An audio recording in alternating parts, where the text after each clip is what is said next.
Cycle चलाते रघु ने देखा कि आसमान राख के रंग के बादलों से घिर रहा है। हवा साकिन थी, तूफान की पेशगोई कर रही थी। कसमपुर अभी दूर था, मगर तेज तूफान, बिजली की कड़क और मूसलाधार बारिश ने उसे एक घने दरख्त के नीचे पनाह लेने पर मजबूर कर दिया। ए भगवान, मेरी हिफाजत कर। इसकी दुआ सुनी गई और तूफान थम गया। मगर सड़क की हालत ऐसी थी कि साइकिल चलाना नामुमकिन था। रघु मजबूरी में साइकिल घसीटते हुए चल पड़ा, लेकिन जल्द ही उसे एहसास हुआ कि वो रास्ता भटक गया है। तभी एक आवाज़ आई, क्या आप रास्ता भटक गए हैं? रघु ने देखा कि धुंधले अंधेरे में एक सायादार मूर्ति खड़ी है। कौन हो तुम? मैं रतन हूँ बाबू। कसमपुर जाने वाला रास्ता बंद है, दरख्त गिर गया है। परेशान हो गया। रतन ने कहा, यहीं पास में मेरी चाय की दुकान है, चलिए, फिर से बारिश शुरू हो जाएगी।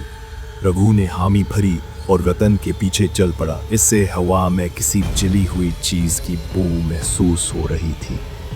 थोड़ी दूर चलने के बाद उन्हें एक गाब का दरख्त और इसके पास एक झोंपड़ी नुमा घर नजर आया, जहां हैरिकेन की लो जल रही थी। रतन ने कहा, आइए बाबू, यही मेरी चाय की दुकान है। रघु ने साइकिल को दरख्त से लगाया और झोंपड़ी के अंदर आया। इसे हैरानी हुई कि इतनी सुनसान जगह पर चाय पीने कौन आता होगा। रतन ने उसे बैठने को मोड़ा दिया और जल्दी से चाय बनाकर ले आया। बारिश की हल्की बूंदें दोबारा शुरू हो चुकी थी। रघु ने चाय पीते हुए पूछा, यहाँ चाय पीने कौन आता है? रतन ने बताया कि पहले बस स्टैंड होने की वजह से लोग आते थे, लेकिन अब आप जैसे कोई आता है। रघु के सीने में खौफ की लहर दौड़ गई। रतन ने कहा, आप आज रात नहीं जा पाएंगे बाबूजी, यहीं रुकना पड़ेगा। बारिश और तूफान तेज हो गए। बिजली मुसलसल कड़क रही थी, मगर एक बात ने रघु को बहुत हैरान किया कि इतनी तेज आंधी के बावजूद हैरिकेन की लो जरा भी नहीं हिल रही थी। रघु को महसूस हुआ कि इसके गिर्द जो कुछ हो रहा है वो हकीकत नहीं, बल्कि कोई जाल है जो इसे खामोशी से लपेट रहा है। इसके बैग में रखे पैसे, इसका दिल धक धक करने लगा। बारिश थमने तक रात काफी बीत चुकी थी।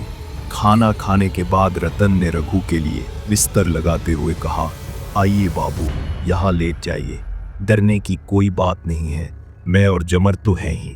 जमर का नाम सुनकर रघु का दिल दहल गया। जब जमर पान लेकर आई तो उसकी पायलों की झनकार रघु के कानों में पड़ी। उसने जमर की आंखों में एक खास इशारा देखा जो इसने रतन को किया। रतन ने भी सर हिलाकर तस्दीक की। ये बात रघु से छुपी न रह सकी। जमर ने पान पेश किया। रघु जैसे ही पान लेने लगा, उसे कच्चे खून जैसी तेज सड़ी हुई बदबू आई। अचानक तेज हवा का झोंका आया और जमर के सर की ओढ़नी सरक गई। रघु ने देखा कि जमर के गले पर खून की एक लकीर थी, जहां से पतली धार बह रही थी। जमर ने तेजी से ओढ़नी ठीक की और पलक झपकते ही गायब हो गई। रघु ने लरसते हाथों से पान मन में डाल लिया। रतन ललटेन की लो धीमी करके अंदर चला गया। रघु अजीब घबराहट और बेचैनी के साथ लेट गया। रात पुरसकून थी, सिर्फ झींगरों और एक गीदड़ की आवाजें सुनाई दे रही थी। गाब के दरख्त पर एक काला उल्लू आकर बैठा और अपनी डरावनी आवाज में बोला। रघु का दिल बार बार कांप रहा था। थकन की वजह से वो जल्द ही सो गया। अचानक एक डरावनी चीख से उसकी आंख खुल गई। उसने पागलों की तरह इधर उधर देखा। तभी उसे एक कराहती हुई आवाज सुनाई दी। जिस तरफ से आवाज आ रही थी उसने इधर देखा और डर से सहम गया। सिर्फ एक हाथ की दूरी पर एक शख्स गले में रस्सी डाले झूल रहा था। क्या हुआ बाबूजी? कोई बुरा सपना देख लिया क्या? रघु ने देखा कि झोंपड़ी के सामने एक टूटी हुई बांस की मचान पर रतन बैठा था। रघु ने दोबारा उस तरफ देखा जहां अभी लाश झूल रही थी, लेकिन अब वहां कुछ भी नहीं था। वो सब बुरा सपना है, रतन ने कहा। तुम इतनी रात को बाहर क्यों हो? रघु ने पूछा। बहुत गर्मी है, इसलिए बाहर की हवा लेने आया हूँ। आप भी आइए ना। रघु का जिस्म पसीने से शराबोर था।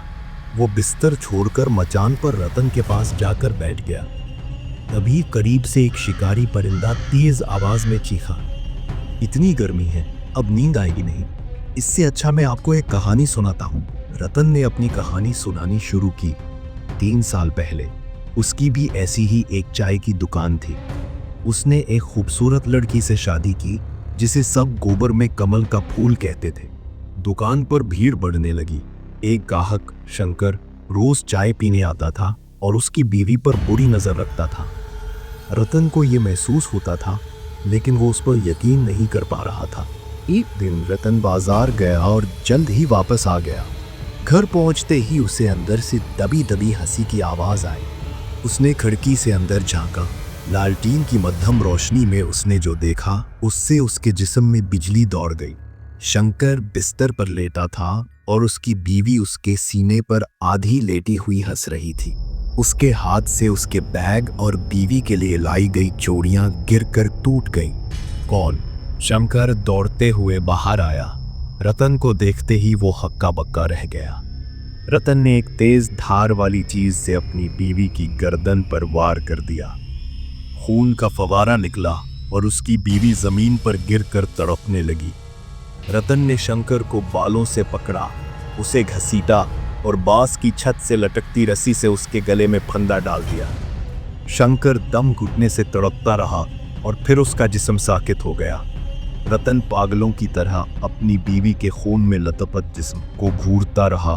फिर वो चीखा, देवी, ऐसा क्यों किया तुमने? कुछ देर बाद उसने उठकर अंदर से जलती हुई लालटीन लाई और बीवी के जिस्म पर फेंक दी। दांत पीसते हुए उसकी आंखों से आंसू बह निकले।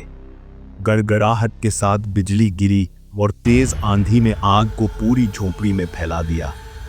जलती हुई आग में वो खुद भी जलने लगा। एक भयानक मौत की चीख के साथ रघु जैसे किसी गहरे सम्मोहन में डूब गया था। जाइए बाबू, तैयार हो जाइए, थोड़ी देर में सुबह हो जाएगी और हमें भी तो जाना होगा। रघु ने मजीद बात नहीं की।